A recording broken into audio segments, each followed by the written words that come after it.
You have had trouble sticking to your diet, and I'm here to help. Dr. Mike here for Renaissance Periodization. This is part 2 of our trouble sticking to your diet video. 10 things. These are the next 10 things after the first 10 things that people do to screw up their diets, to fall off track. And if you have done them, if you're thinking about doing them, if you're gonna do them, don't. I'm gonna give you a lot of really awesome strategies and options and tips and tools to make sure you stay on the straight and narrow, drink your milk, go to school, and become a goddamn good American citizen. Red, white, and fucking blue. What am I saying? JK, stick to your diet. Same idea. Here we go. Number 1. A lot of people say that going out to eat messes them up. They're good on their diet when they're at home, but they go out to eat, they see all these tasty things, they eat them. Restaurants are designed to make you fat anyway, so what gives? Here's the thing, you have a few options.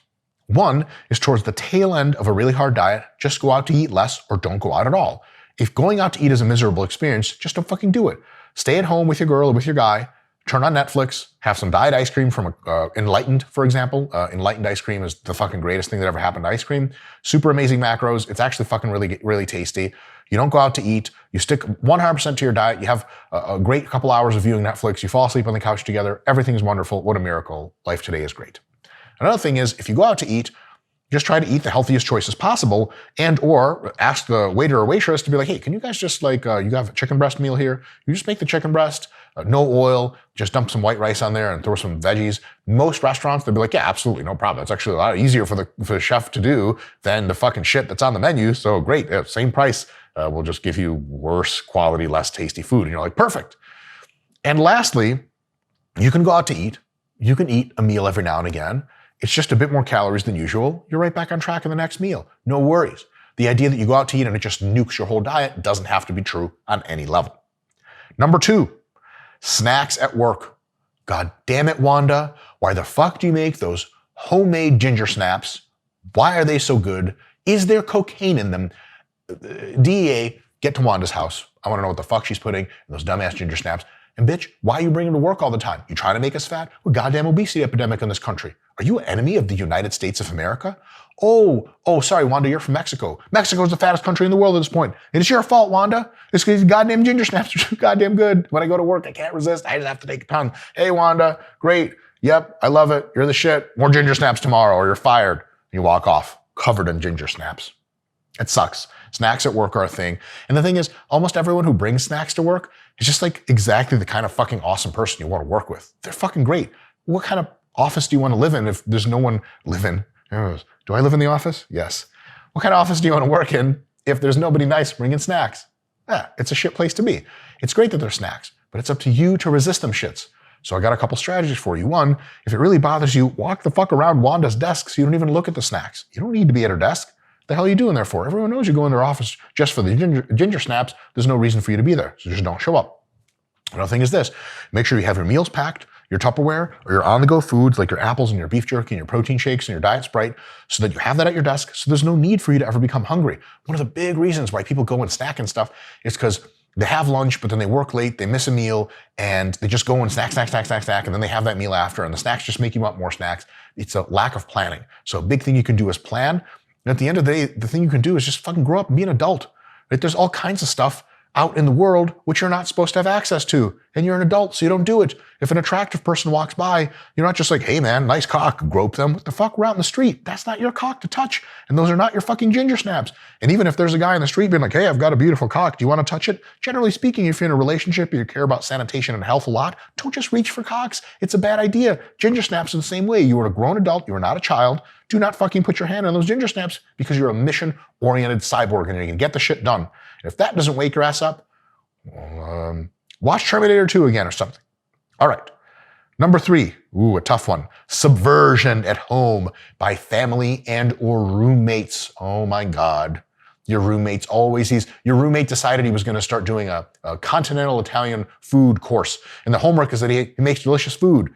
And you're trying to fucking do your work in your room upstairs after a nice hard day of work and trying to finish up some homework. And you're like, Pablo, What the fuck are you making? You run down and he's like, oh, I'm just experimenting with continental Italian cuisine. Would you like to try this fucking lasagna? And you're like, ah, choking Pablo. Why would you choke him? He's the guy that made this delicious lasagna. Because he's trying to subvert you. But here's the thing. He's usually not trying. Roommates aren't like, hey, you should cheat on your diet. If they are, you could be like, bro, what the fuck? And that's an easy conversation. But a lot of times they're just living their lives. They're nice people. They make tasty food. They leave some extra. They can even leave it for you. They're not on a diet mission. They don't know that you're not supposed to be having it. And even if they do, they don't care that much because they're not on a diet mission. You are.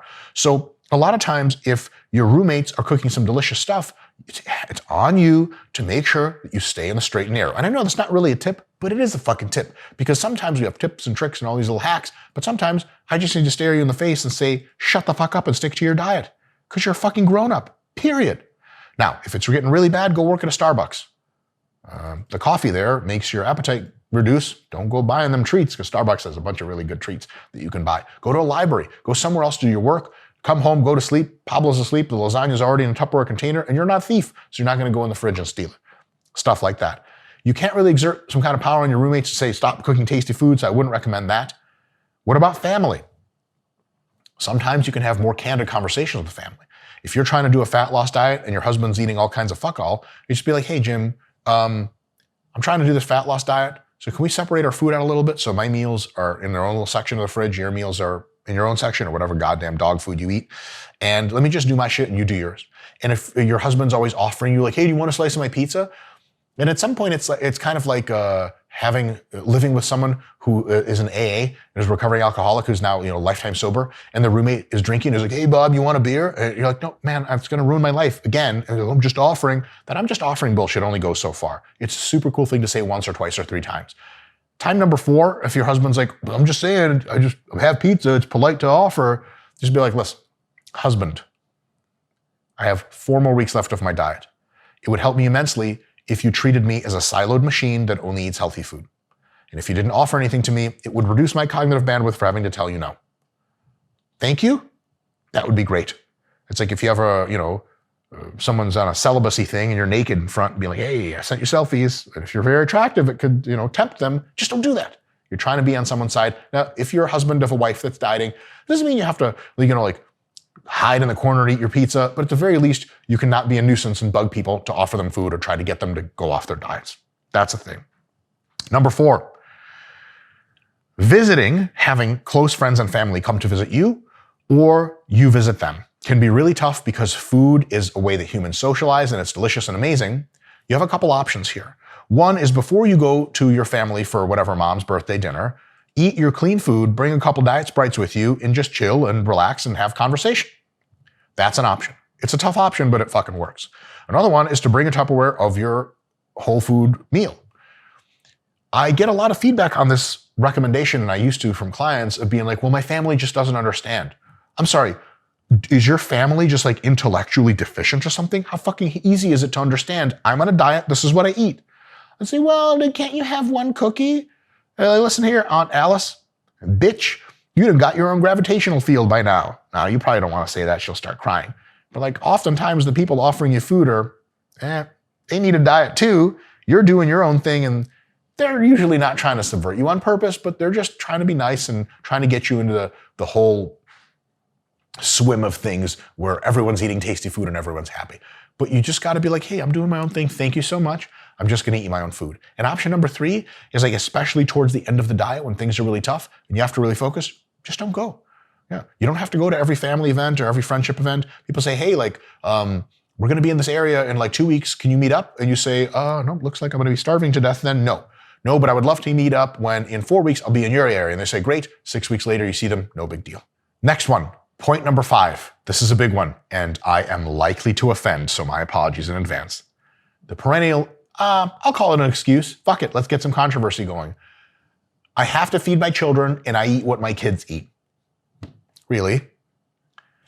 You eat chicken nuggets and cubes of cheese now for the 5th meal of the day? Of course you're going to be overweight and unhealthy. Your kids are growing up. They physically need to gain weight, and all that shit that's not the best for you is fucking amazing for them. It's totally fine to have a completely different diet from your children. Couple of things on that note. One, if you do bulk meal prep, 2 hours on a Sunday, you can have all your own meals. You don't need to spot cook all of your food to feed your children and yourself at the same time. You can cook all your children's food if you want, and you'll already have your food. Point number 2, it's totally cool to make some healthy food for you and the kids, and then let the kids have some of their tasty snacks in addition to that, on top of that, but you don't. For example, you make some chicken, some cube chicken, some really tasty rice with some flavoring, some veggies, and also the kids get some, like cheddar cheese cubes or whatever the fuck, cut up hot dogs or some weird shit kids eat, little pizza bagels. They can eat all that shit. You can eat that sans the cheese cubes and pizza bagels. There's nothing saying you have to eat what your kids eat. And I swear to God, the 99% of the time I hear this excuse, people just want to eat the fucking nuggies, bro. Chicken nugget kids eat like fucking kings, man. They get all this fucking processed goodness. It's just junk food, dude, 24/7. First of all, you probably shouldn't be feeding your kids like that. But second of all, kids should have a little fun with their food.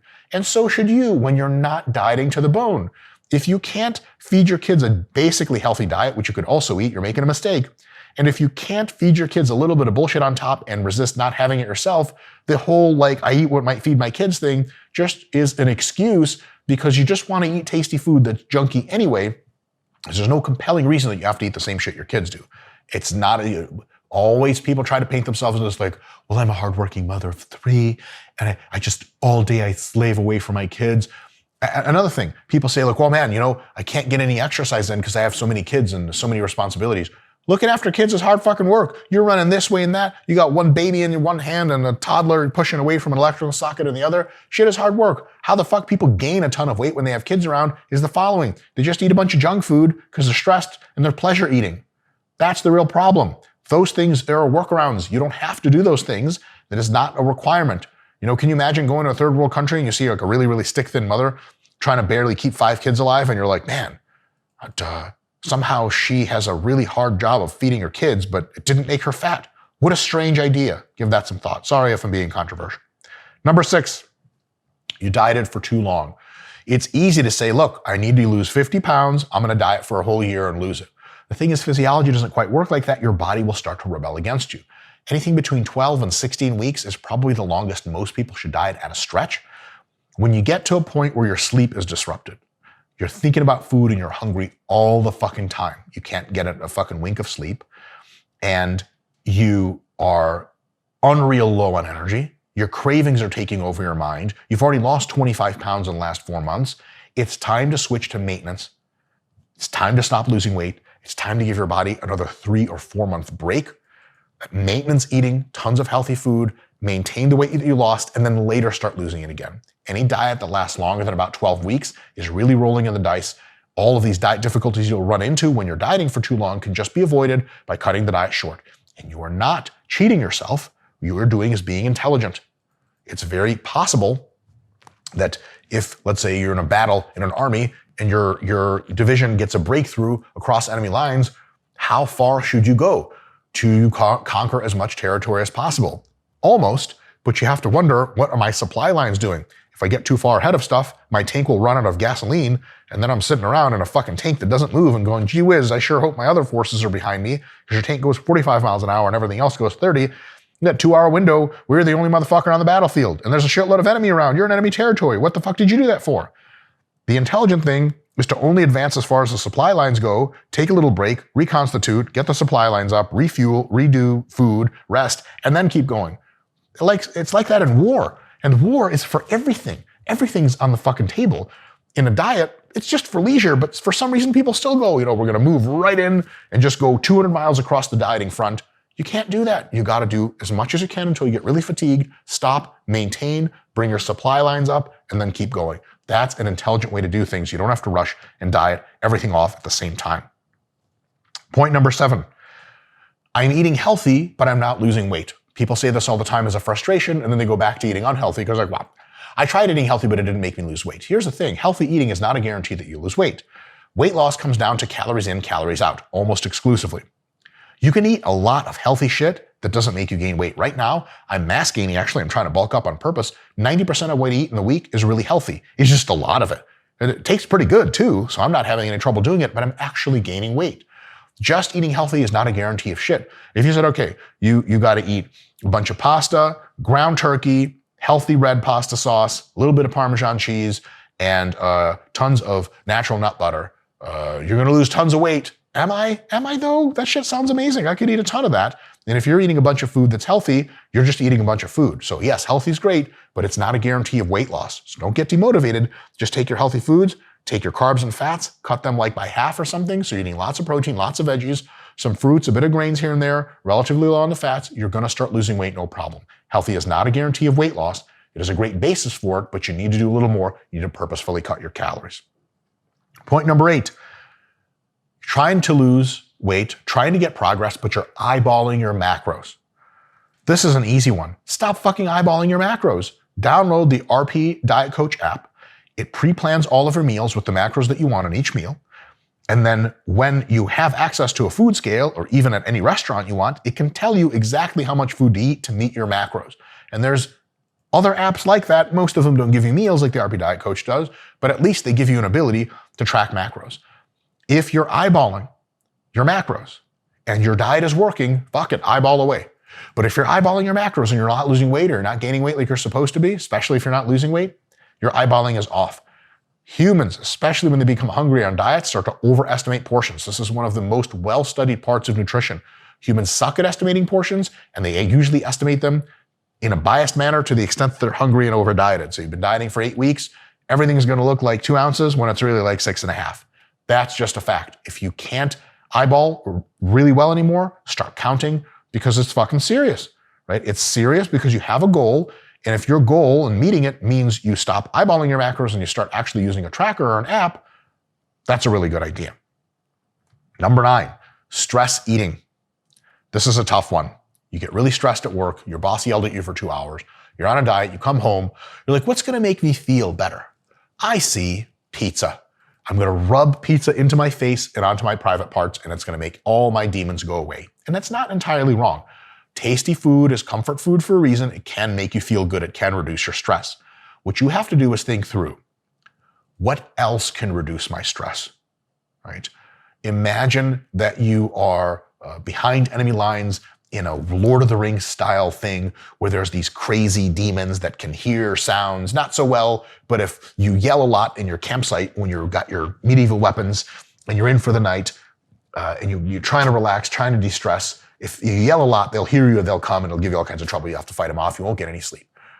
If someone's like, hey, you guys were at a campsite together, you're like, yes. Like, we need to relax, right? Yes. Let's play charades and let's yell things out. Let's play that game where you yell penis louder than the other person and whoever gets killed by the demon loses. Fuck, would you do that for? And they say, well, hold on, we have to relax. Yeah, okay. Aren't there other ways to do that? Couldn't we just give each other hand jobs around the campfire? You say to your friends that are on an adventure in medieval times, like, wow, that would feel pretty good, wouldn't it? Then it's hand jobs for everyone. Here's what I'm trying to say.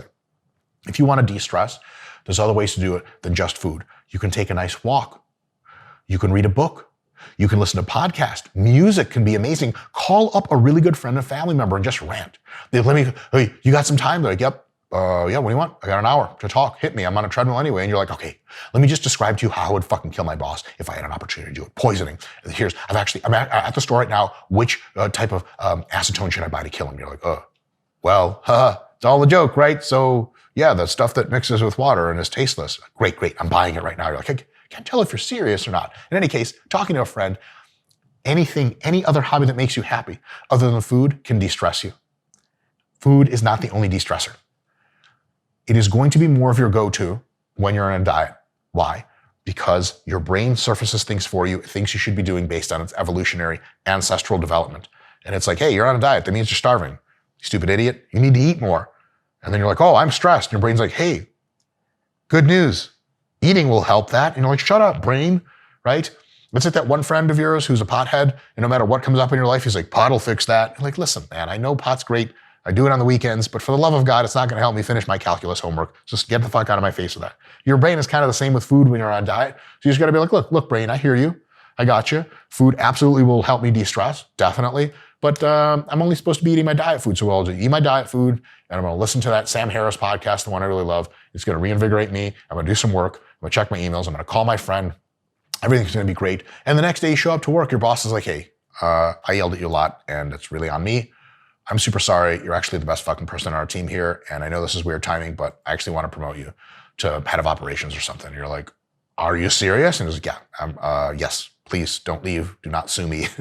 You're the shit. And you're like, unbelievable. And now everything's going great. So things can get stressful in the moment, but over the course of your life, especially for the kind of person that diets, and also the kind of person that, because you are the kind of person that diets, you are a forward thinker, you are a constructor, you are a builder, you're a creator, you're generally doing good things for yourself that add up over time. So if you're stressed in the moment, over time, life usually gets much better. So don't worry about it too much. And if you're going to worry about it, that's okay. Food is an option for you to treat that worry with, but it's only one of them. Try to look to other stuff that can be as effective as food, and in many cases, much better. Because look, once you're done with the pizza, you're still pissed at your boss. But once you're done talking to your friend about how, hey, you have tons of options, you can always quit that shitty company if you need to, you're not even pissed anymore. And no reason to eat the pizza until the diet ends. Lastly, to that end, and the last tip for today, once your diet ends, you tend to regain the weight. And there's a very easy answer to this. You're unplugging, and that's the problem.